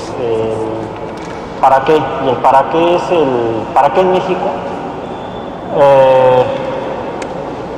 Finalmente el espacio es un lugar, ahí está, y aunque fuera por el simple deseo de ir allá, por ir, como le preguntaron a Hillary por qué subió el Everest, porque ahí está el Everest, el hecho es que para ir se requieren cosas. Se requiere, en el caso del Everest, se requieren espolones, se requiere la mochila, se requiere el traje térmico, se requiere los porteadores, se requieren muchas cosas. Y la cuestión es cómo conseguimos esas cosas. La tradición nacional es que si la expedición del Everest la hubiéramos hecho nosotros, hubiéramos comprado todo. Mientras que quienes han ido al Everest o a atravesar el Atlántico hace 500 años, o a dar la vuelta al mundo hace poco menos, o de la costa del Atlántico a la costa del Pacífico hace 200 años, 250 años, lo reciclar, se requirió que hicieran cosas ellos. No había dónde comprar. Hace rato alguien salió en la charla en la sobremesa y les comenté que alguien le preguntó a Korolev que cuando un ingeniero le fue a plantearle una duda, un problema muy grave que tenían cuando estaban desarrollando sus primeros cohetes, la respuesta de Korolev lo que le dijo: ¿quién de nosotros sabe cómo ir a las estrellas? Los soviéticos tuvieron que hacer todo, los norteamericanos tuvieron que hacer todo, y nosotros nos hemos dedicado a comprar. ¿Sí? Hay proyectos, ha habido proyectos institucionales, multiinstitucionales, y lo que ha faltado es una conciencia social de que eso lo necesitamos y lo podemos hacer. Porque tenemos algún problema que hay que resolver, o por el simple gusto de hacerlo. Otro aspecto es por qué no se consigue el apoyo hasta social. Cuando se lanzó la primera convocatoria o anuncio público de que se iba a hacer una agencia espacial en México hace ya más de 10 años, lo que llovieron fueron las burlas, producto de la ignorancia. Hace rato yo hablé que para el espacio se requieren artistas. ¿Para qué? No es necesario. Lo primero que contrató la NASA, además de jalar gente de las Fuerzas Armadas y de las universidades, fueron dibujantes, pintores, para hacerle conocer a la gente la importancia del espacio. Y por eso se logró el apoyo para las misiones en la Unión Soviética y en los Estados Unidos. Si estamos aquí solos como estamos, y está la gente y no sabe que existimos, nunca vamos a conseguir ese apoyo. ni para los proyectos de Sonecita, ni los del Politécnico, ni los de la UNAM, ni los de la Agencia Espacial Mexicana. Y de entre esa gente que está allá afuera están los legisladores, que son los que aprueban los presupuestos finalmente de la UNAM, del Politécnico y de la Agencia Espacial. Si ellos son insensibles porque son ignorantes, porque lo ignoran, porque nosotros no se los hemos dicho, nunca vamos a conseguir ningún apoyo, estos loquitos que estamos aquí que queremos ir al espacio. Sabemos que necesitamos del espacio, sabemos que necesitamos la percepción remota, pero solo nosotros lo sabemos. Es un problema de comunicación social de la comunidad espacial hacia su sociedad mexicana, de la cual, como bien dijiste, somos parte. Y esa es, sí, responsabilidad nuestra, no de la sociedad. Por favor, maestro. Tratando de tocar dos temas, una pregunta que hizo nuestra conductora y algo del piso. El planteamiento que se hacía no olvida, por supuesto, para nada la ciencia básica. Es un planteamiento orientado a la tecnología, pero eso no quiere decir que o sustituya o desconozca la parte de investigación y educación en ciencia básica. En el país existen instituciones que están abordando este problema y lo están abordando muy seriamente desde muchos años atrás. Por mencionar así de bote pronto, el Instituto de Astronomía en la UNAM hace investigación básica en esta materia y muy seria y en cuestiones con aportaciones de reconocimiento internacional. El Instituto de Geofísica hace lo mismo. Estoy hablando de los colegas del sur. Bueno, pues acá en el centro, en el norte también tenemos gente que hace ciencia básica. En el CIMBESTAB hay un departamento de física y un departamento de matemáticas y un departamento de fisiología que se ocupan de cosas como estas. En el propio Politécnico, en la parte central, las escuelas de física y matemáticas. Y si me voy a provincia, voy a encontrar una buena cantidad de facultades de ciencias que están haciendo ciencia básica.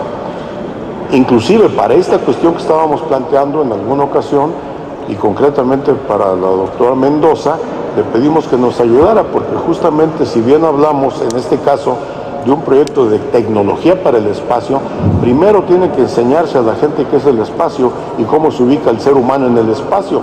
Ella escribió un excelente libro en relación con este tipo, orientado totalmente a la parte básica. Entonces, la parte básica no puede ni debe disociarse en ningún momento dado de la parte tecnológica. No la puede sustituir, hay que llevar las cuestiones de manera adecuada y equilibrada. La pregunta de los que se van, bueno, pues se van por debilidades nuestras. Voy a poner un ejemplo. Tenemos un colega que nos costó mucho trabajo contratar, que hizo un espléndido trabajo durante un par de años y que se nos fue a hacer un doctorado. Y pues ni modo de decirle que no, se fue a Japón a hacer su doctorado y lo más seguro es que lo vamos a perder. ¿Por qué? Porque nosotros lo teníamos contratado con una plaza, ¿cómo se llama?, de interinato. Entonces, como es interinato, no me puedo comprometer a decirle, oiga, váyase y cuando regrese, al menos aquí tiene su plaza, ni siquiera eso le puedo ofrecer, porque no tengo esa capacidad de gestión para poder hacer cuestiones de esa naturaleza. La gente se va y bueno, pues a lo mejor se queda, o si bien nos va, regresa, pero cuando regrese, pues entonces ya viene con valores agregados, se vuelve un bocado apetecible para otros competidores y no hay ninguna garantía que finalmente regrese a trabajar con nosotros. Entonces hay una falta de apoyos en todo esto. Esto es un sistema múltiplemente conectado, igual que con los subsistemas en un vehículo del espacio. Esto que estamos hablando es un sistema múltiplemente interconectado. Repito, las salidas de una caja son las entradas de la otra. Si no tenemos una industria que genere una demanda de recursos humanos calificados, difícilmente vamos a poder progresar. Bueno, pero el hacer de industria no es chamba de la gestión académica, esa es chamba de la Secretaría de Economía, es chamba de la Presidencia, es chamba de los diputados y de los senadores, todos en conjunto, por supuesto. Hay teorías, hay modelos de cómo desarrollar una industria. Concretamente, a través de traer una industria tractor, y se podría aprovechar el modelo, ya se mencionó, de cómo se desarrolló la industria aeronáutica en México. Nada más que vamos a corregir todavía más lo que ahí se ha cometido como ciertas omisiones.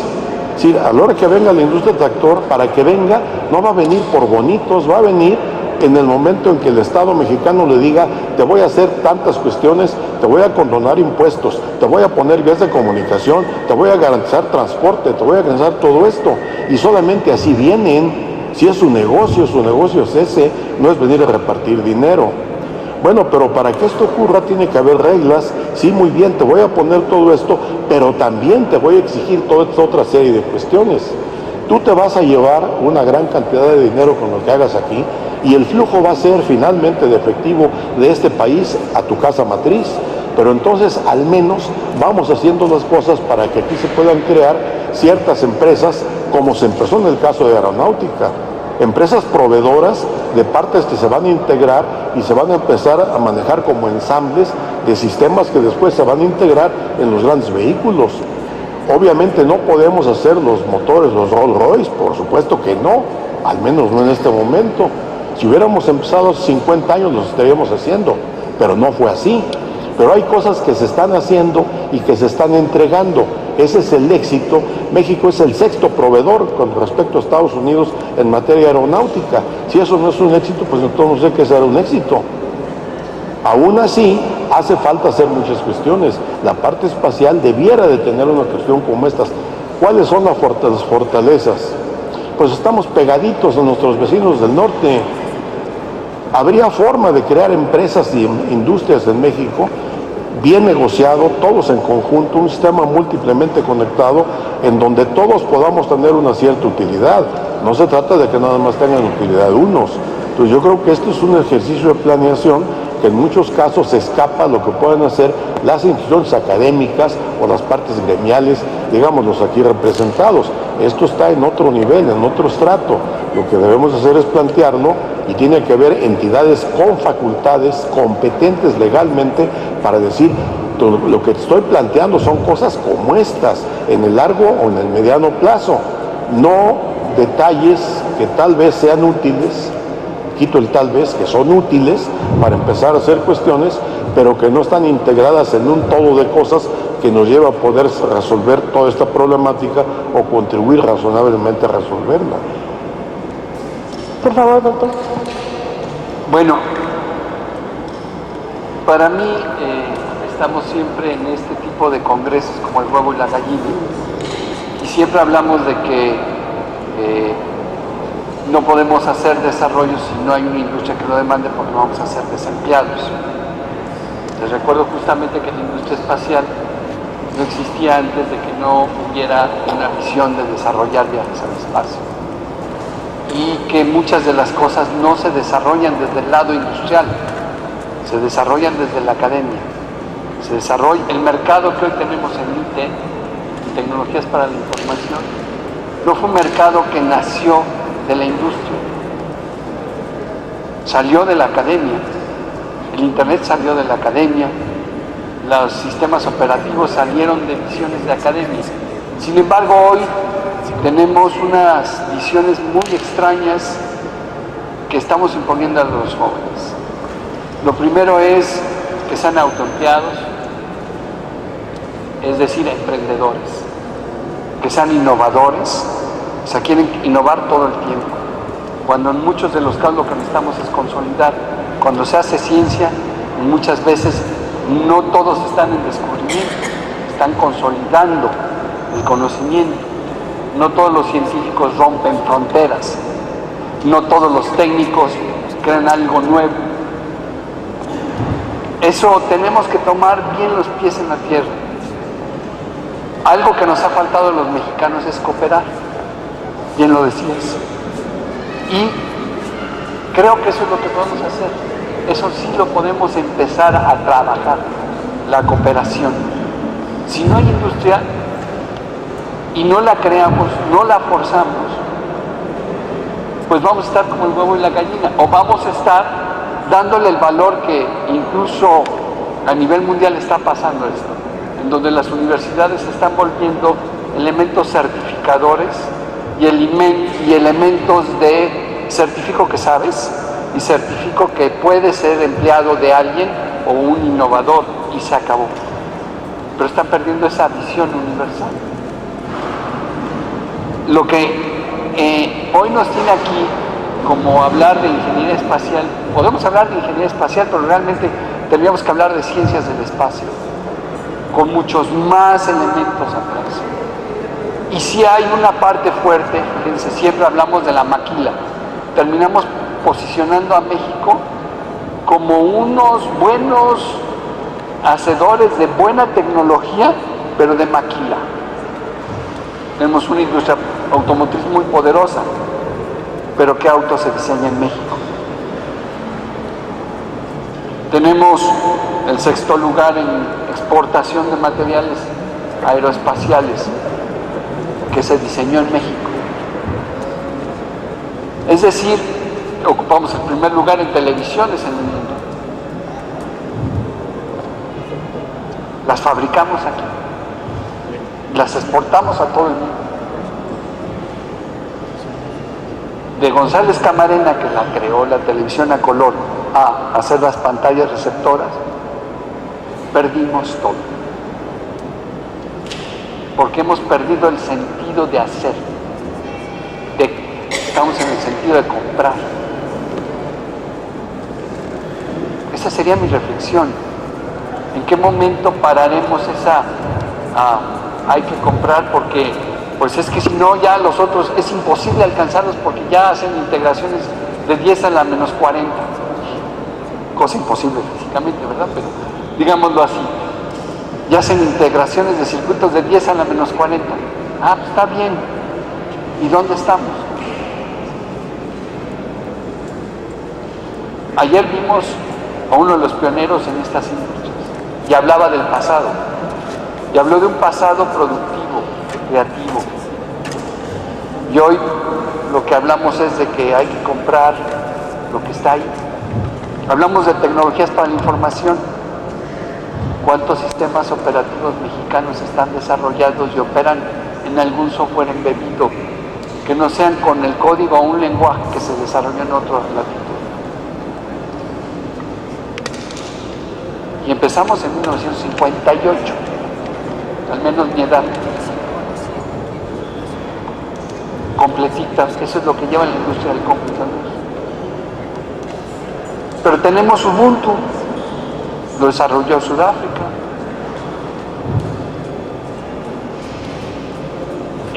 A veces usamos demasiados palabras, puedo usar buzzwords, ¿no? Y hay que pegarles todo esto. Y ese es un riesgo de la comunicación también con los que no saben, para no decirles los ignorantes, que es que transmitamos algo que termine trastocando las cosas.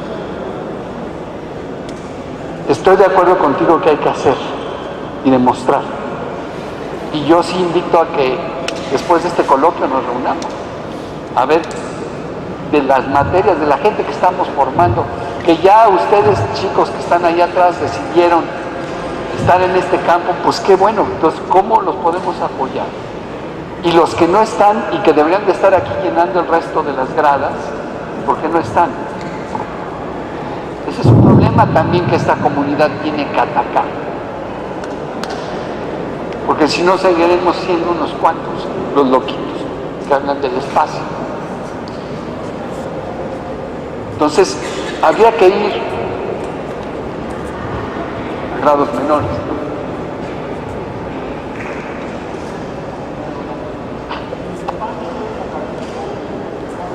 Los dos aspectos centrales de la academia, investigación y educación. La investigación es el para conocer o el para hacer. ¿Cómo hago algo nuevo, algo que no se ha hecho antes? Debo tratar de, o lo hago por empiria o lo hago con base en ciencia, o una mezcla de ambas. Y luego, además lo comparto, y esa es la parte de la educación, para que se continúe haciendo y mejorando. Creo que tratando de contestar a tu pregunta de dónde están los que no están, pues algunos, yo sé dónde están en las otras escuelas, las otras universidades, preparándose no sé para qué. Para su futuro o para nuestro pasado. ¿Qué estamos haciendo en las instituciones educativas nacionales, en general en educación y en particular en el tema que aquí nos abarca, que es en particular robótica, mecatrónica y espacio? Bien. pues otra vez cada quien está haciendo lo que quiere o lo que puede o lo que se le ocurre.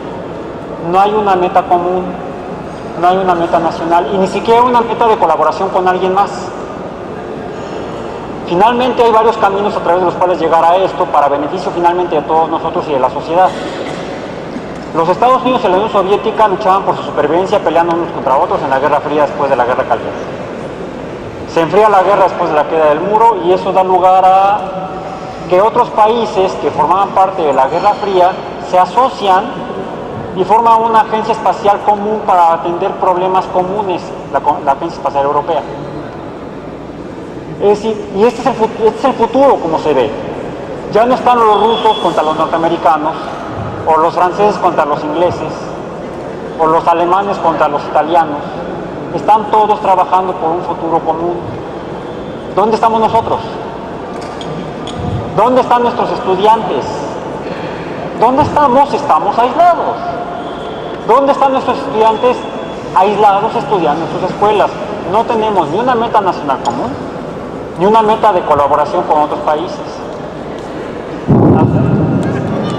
Además, hablaban del huevo y la gallina. El primer departamento espacial o de ciencias espaciales que se creó en los Estados Unidos se creó después de 1960. Después del que empezó la carrera espacial. O sea, no dijeron vamos a formar licenciados en el espacio para luego lanzar un cohete. No, fue al revés.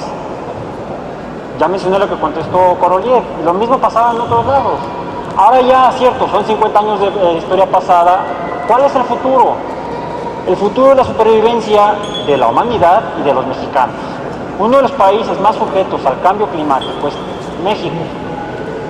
Simplemente por los litorales que tiene y por las tierras bajas que tiene, más la escasez de agua que hay en el país. ¿Quién está estudiando esto en México? ¿Y con qué está estudiando eso en México?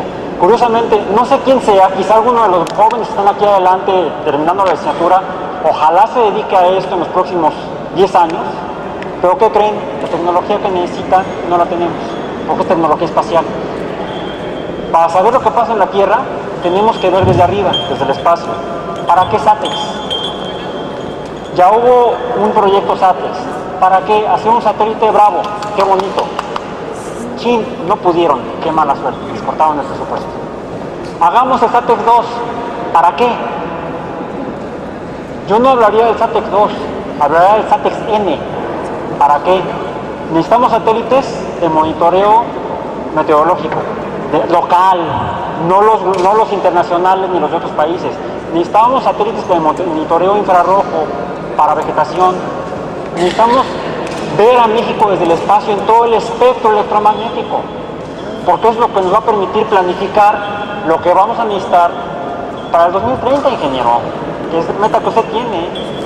¿Cómo va a ser México? No me refiero en lo positivo, desafortunadamente, lo optimista, vamos a decir. ¿Cómo va a ser México en función del cambio climático antes de 2030?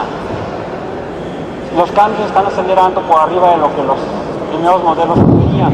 Y no tenemos una estrategia nacional y no van a venir de Washington ni de Moscú a hacerla. La tenemos que hacer nosotros. Ustedes jóvenes y sus compañeros que no están, porque nosotros ya vamos de salida. Ya tengo más de medio siglo también. Espero llegar al 2030. ¿Sí? Ustedes van a estar aquí en el 2030 con una mejor calidad de vida o peor que la que tenemos ahorita.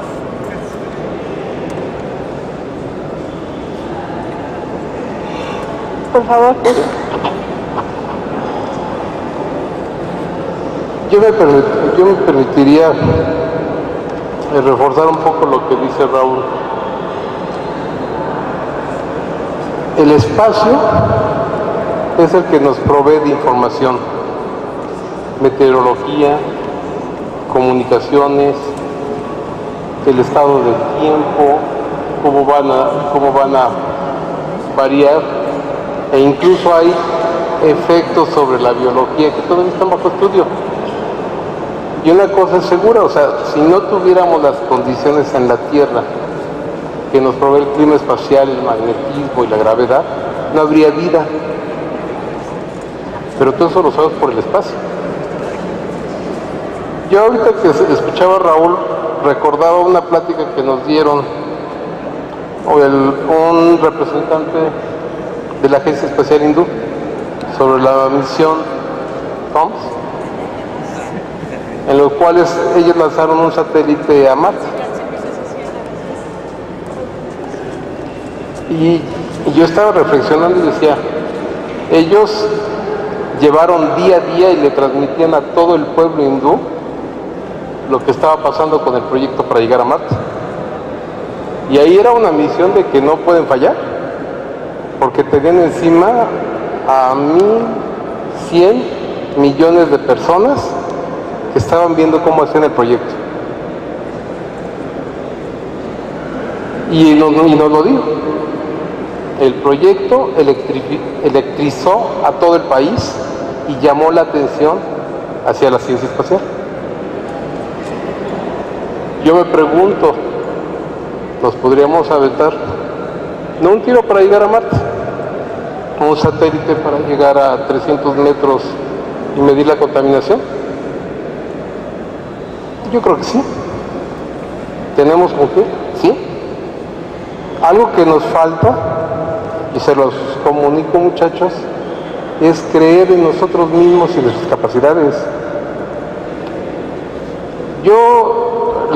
Y siempre le he volado esta frase a un colega de ProMéxico: yo no creo que somos subdesarrollados, somos suborganizados, estamos mal organizados, pero las capacidades las tenemos. Cuestión de decidirnos, cuestión de hacerlo. Y tenemos que pensar así. Pensar de otra manera, bueno, está bien. Podemos analizar, podemos ver, mientras no nos dé parálisis por análisis. Pero tenemos que ir de una manera firme y decidida para lograr lo que queremos. Esa sería una última reflexión de mi parte. Muchas gracias. Bueno, ya no tenemos tiempo, pero los invitamos a que se acerquen a nuestros ponentes para que puedan platicar con mayor amplitud. Ahora vamos a proceder a la entrega de reconocimientos y les agradecemos su asistencia. Muchas gracias.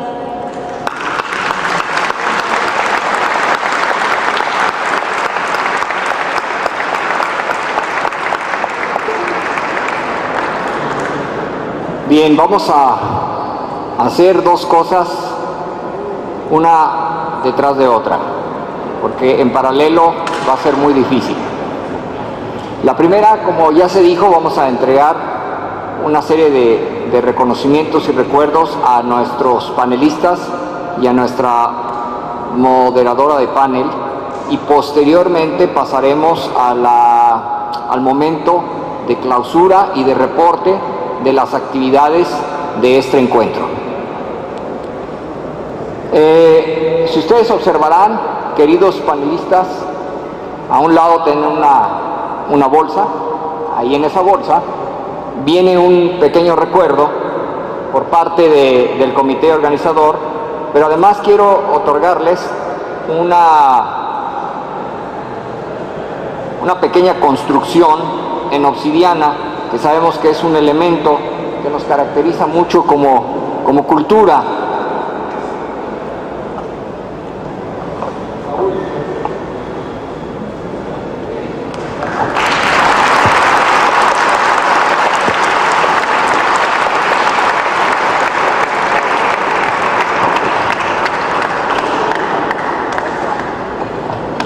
Maestro Viñal, gracias.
Gracias a todos de nuevo por su participación. Pueden tomar asiento, por favor. Vamos a proceder. Quiero pedirle a Carlos que me acompañe.